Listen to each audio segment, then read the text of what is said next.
All right. Good evening and welcome to Long Island Nightlight LINL Radio interviews. I'm thrilled to have this guest with me this evening. As I was just saying, I've become like a genuine fan of this band, not just a DJ, but a fan. So I'm going to be chatting tonight with Tony West, the lead singer and frontman of Blacklist Union out of Los Angeles. I'll tell you a little bit about the band. Their latest album, which is their sixth studio album, Slay the Dragon, is going to drop on September 12th. Lionel has been playing some tunes from this album, like Mississippi Moonhound and Up in Smoke, and I'll be debuting another single, Dying for You, over the next couple of days, and that, like the other two songs, will go right into rotation. Blacklist Union is a really, really emerging band out of LA. 150,000 followers on Facebook, which if you're listening or watching this, that's your cue to go follow on Facebook. Nearly 60,000 subscribers on YouTube Music. So unbelievable following that they built up over the years, and it seems to just be graphing up. So thank you so much, Tony, for joining me on Lionel interview tonight. Yes, of course. Thanks for having me. Yeah, no, this is great, man. So I just want to give you the floor for a little while to tell about the group, you know, the type of music that you play, the instrumentation, you know, who's in the band, all that kind of thing, you know, just kind of introduce the band for the Lionel audience here. We're Blacklist Union. Our first record came out in 2006. We've been together almost 20 years. Well, 20 years actually, because we wrote that record in 2005. And, I always say, if people say define your music, it's like, I always like to say we play street rock, or, to top one from my hero, Andy Wood, love rock, Mother Love Bone was love rock. But on lead guitar, we got Raph Ransom, and D Hayes on rhythm guitar has been my friend since I was a kid. I'm so glad he's in the band because, he brings the Johnny Thunders kind of Izzy vibe, and Cool. on rhythm guitar. And then we just got a dude, we have a new bass player. His name is Nine, and he's from Tulsa, and he was actually playing with my friend Josie from Saliva. And then, for one reason or another, they weren't playing together, and we grabbed Nine as soon as we needed someone. And then our drummer, is Justin Perez out of, he lives in New Orleans, but he played in Goat Whore and like some deep metal stuff, but he grooves, man. And I'm so happy with the guys in the band because it truly has become a brotherhood. It has. I've been the one mainstay, but just like in life, you got to build the people around you to be good people, solid people you can trust, count on, and so forth, Yeah, So. Absolutely. That's such a important element in keeping a band together, is that, everyone gets along with each other and likes Right. each other personally. So, And Chris Johnson, Blacklist Union member number 6, who's been there since day one, and he's produced all the Blacklist Union records. And the last 2 I wrote with him. And then, of course, we have our manager, Paul Crosby, who was the original drummer in Saliva, who I've known since 98. I've been in a couple Saliva videos back in the day. And so it goes deep with the Saliva guys and Blacklist Union and a couple other bands, too. you just kind of anticipated one of my questions, because I was reading up on you guys and everything, and there is a lot of experience in your team of management and production. And yeah. And that must be like an awesome thing to work with people who have a wealth of knowledge, and then also they've achieved things in the music business. So also they're humble. You know what I'm saying? Like I say, like I call it leading with your dick. Like they don't lead with their dick. They're very humble. They don't list off their resume. But right. What's important is that we know what it is. You know what I'm saying? And we respect. Paul's got 1 million miles under his belt. A couple of our crew guys, and I got some miles under my belt too. But man, it's like just like in life. Like nobody wants to deal with a dick, and you got to be respectful. And I'm constantly trying to heal myself and zen out, stay in tune spiritually. So life is all right. You're with your last comments, you're taking me towards another thing that I wanted to ask about. So I was reading about the upcoming album, and a lot of it, from what I was reading, comes from personal experience that you've had. All of it, yeah. Yeah. Oh, okay. All of it. So you mentioned the word healing, and that word came up in the description that I was reading. I mean, you know, I don't know how much you want to talk about. I mean, I would guess you're okay with putting these things out there if you're singing about them and writing about them. But, You you know, know, like just, Motley Crue says, my life's an open book for the whole world to read. You know what I mean? yeah. So, um, but So yeah, I what was mean, going on that led up to like the songs that came out on this album?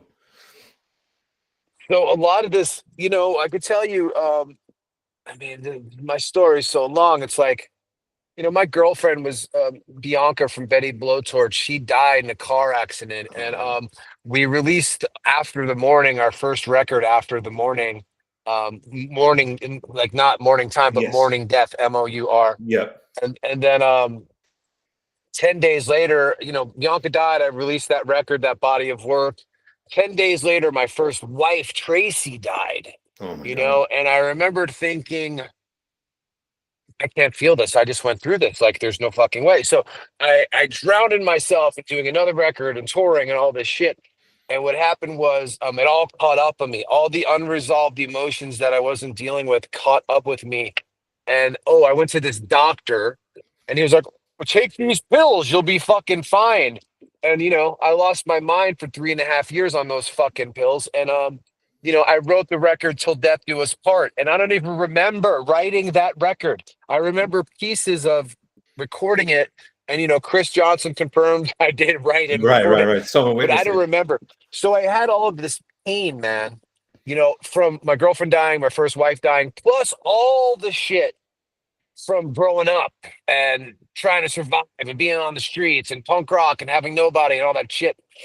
And so the first three records, man, are very dark for me. There's beautiful, deep songs on those records that I'm very proud of, and but it's very dark. And by the time we got to back to Momo, me and Todd Youth wrote that record. We wrote a song on the Till Death Do Us Part record together. That was the first time we ever wrote together. It's called Digging for Gold. But me and Todd, who, you know, Todd was in Murphy's Law and the Cro-Mags and Agnostic Front and Degeneration and Danzig and Ace Damn. Frehley and Glenn Campbell and like, he played with everyone. But me and Todd, we grew up together in the same circles. And the one thing about Todd was I didn't have to just tell him, oh, check out this band Turbo Negro or check out this AC/DC record or whatever. He schooled me, man, you know?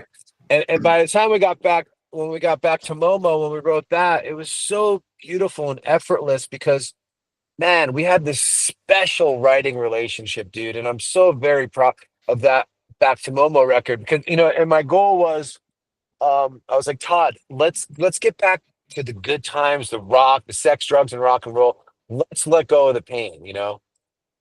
So we did that, and you know that was a critically acclaimed record. It's, you know, we still do songs off that record live, and there's so many good songs in there. Evil Eye. Todd was auditioning for Guns N' Roses before Slash and Duff got back, and you know DJ Ashba ended up getting the spot, you know, before the reunion, but when Todd was auditioning for them, he wrote this song called Evil Eye. And Phil didn't want it. And when me and Todd, he goes, do you want to hear this song I wrote for Axel? I'm like, no. I'm like, of course I do. What the hell? So, you know, the music, he had the music, and I wrote the lyrics and melodies for Evil Eye. And anyway, so that was so triumphant getting there and letting go of so much on my own. Then Todd died, dude. Oh my God, I'm So sorry. there's an 8-year gap in between Back to Momo and Letters from the Psych Ward.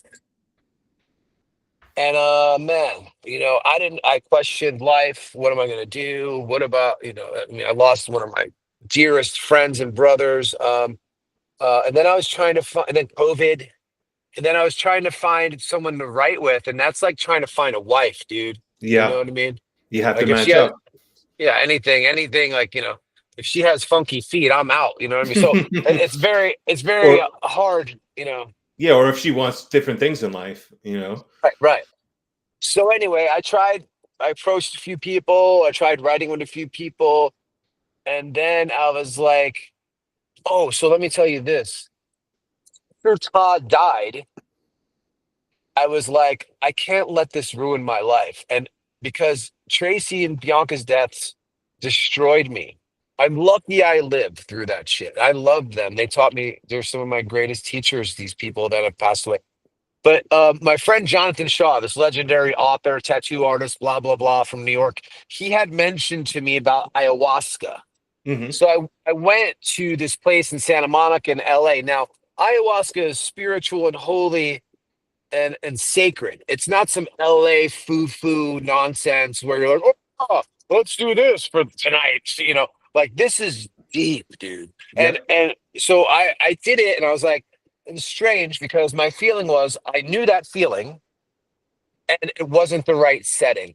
So I went down the rabbit hole hard and I found out who the grand poobahs were of this. And that's the Shipibo Indians of Peru in the Amazon jungle. So it's like ship with the IBO at the end. Shipibo Indians of Peru in the Amazon jungle. And I went down the rabbit hole and me and my ex, we went there together and I did ayahuasca 5 times. And you have to have intentions when you do it. And Hmm. my first intention was to see all my people that were gone, that are on the other side, that aren't on Earth anymore.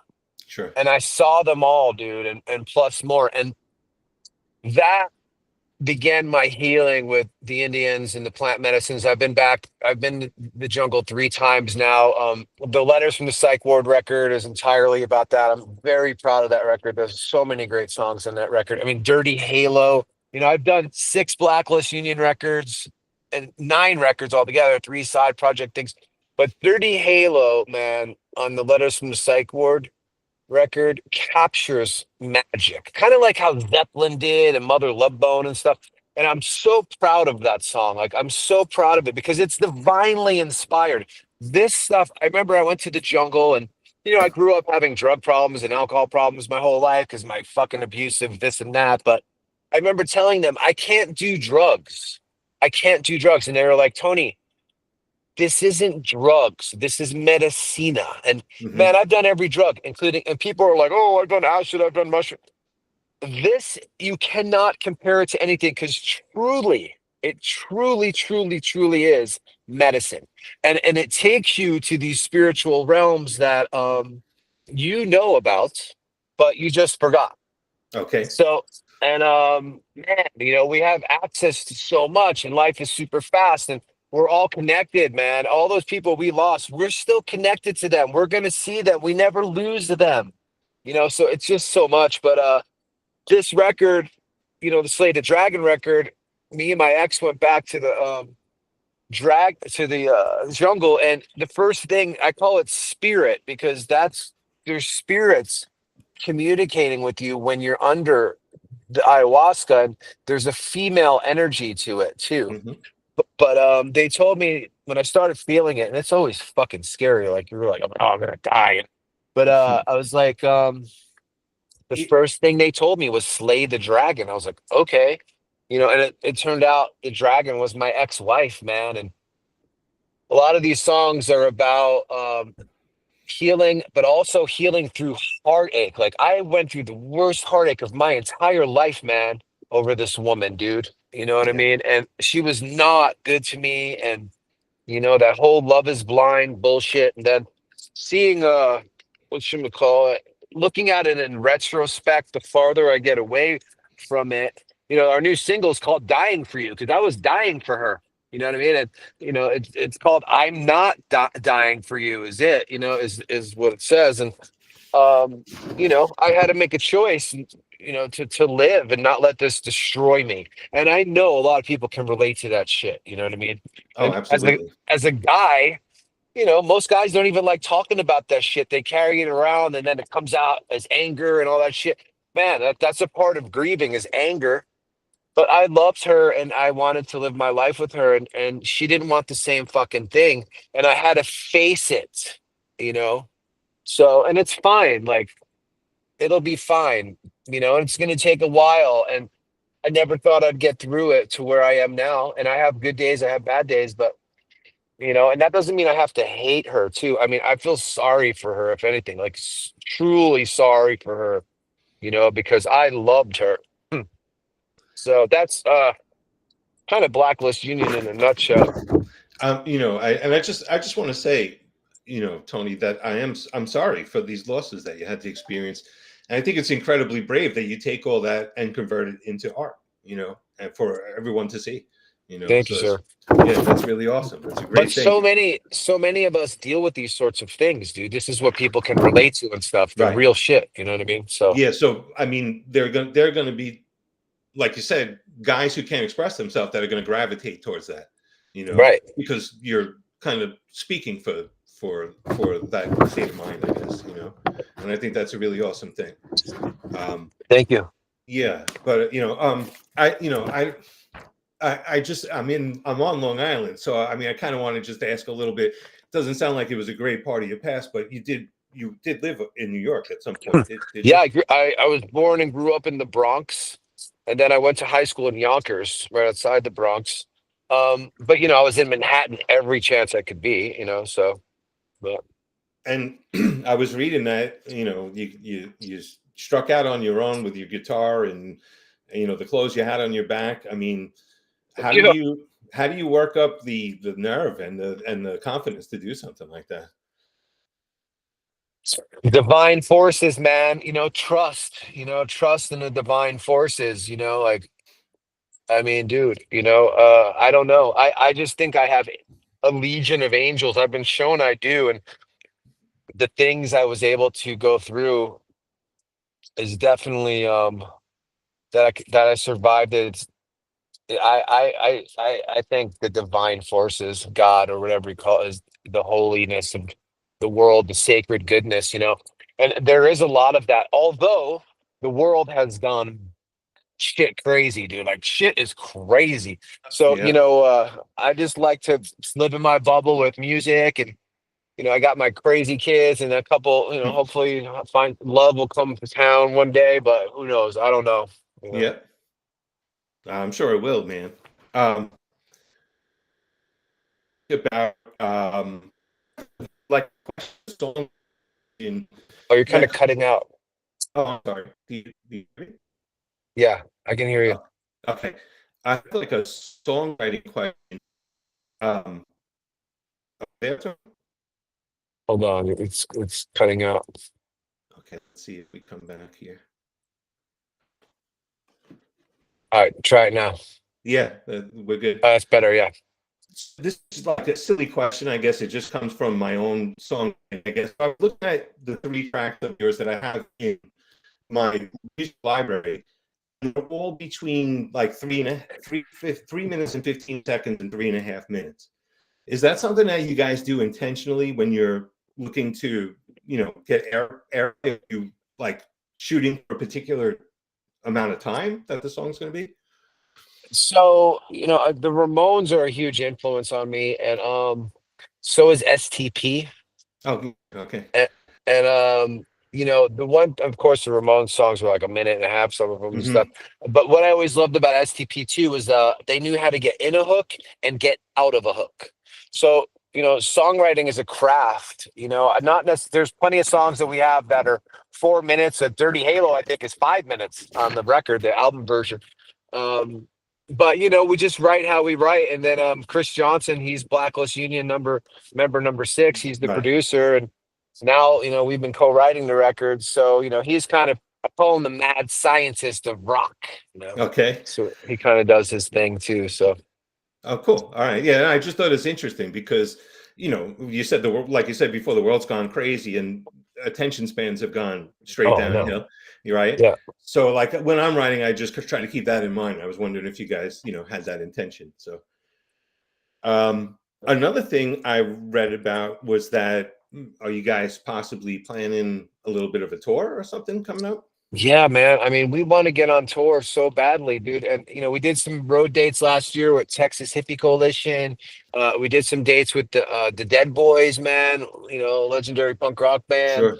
And we want to get out there and do direct support for someone. I always say, like, the big guns, like, people gave you guys chances, like give Blacklist Union a chance. Nikki Sixx and Tommy from Motley, or Joe and Steven from Aerosmith when they play again, or any of those bands, Social Distortion, Buck Cherry, I love Tammy and Faster Pussycat. We'd be honored to go on the road with them.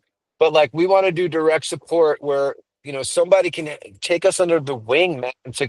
And not because you like me, but like to carry the rock and roll flag, dude. Like that's why Sure. we're here, man. We're here to to rock, and it's like, please give us a chance. That's all I can say. And it's not, man, we don't want to go on the road, you know, headlining some bullshit club for nobody. Like, we're just Sure. wasting our time and spinning our wheels. So, it's a business. It's got to be smart.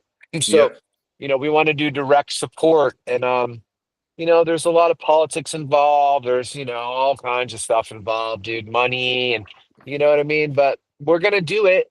We can't wait to get to Europe and the UK. Like, we've had fans there for so long and we just haven't been there yet. And, I'm hoping to talk to Corey from Warrior Soul about going out, doing direct support for them in Europe. Warrior Soul is a huge influence on me, them and Mother Love Bone specifically. But so yeah, we want to get on the road, man.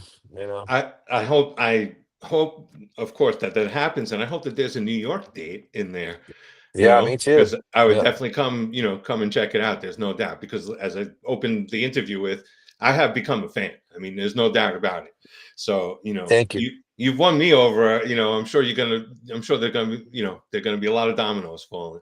That's the Uh, thing live too, bro, is like we deliver it live. Like, that's where it's at. And we deliver it. It's a show and it's kick ass. And because when I see a band live, I want to walk away saying, wow. So, we bring the wow factor, you know what I mean? I mean, some things happen, like our last gig at the Whiskey, the fucking sound was such a nightmare, but we soldiered through it, but we bring the wow factor, man. And like, I'm proud of that.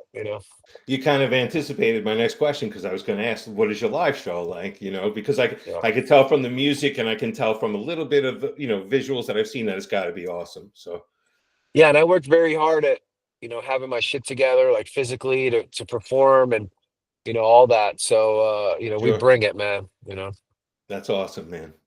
Well, Yeah. Tony, I mean, it's been awesome chatting with you. I really appreciate it. If there's anything that I haven't touched on that you want to express, I mean, feel free to do that. Um, but once again, for the audience, September 12th, okay, the album Slay the Dragon, and we got the background on where the title comes from. Okay. Yeah. Slay the Dragon comes out. This interview will come out the next day. If you are watching the video, then thank you so much. Like, subscribe, all that kind of thing, comment.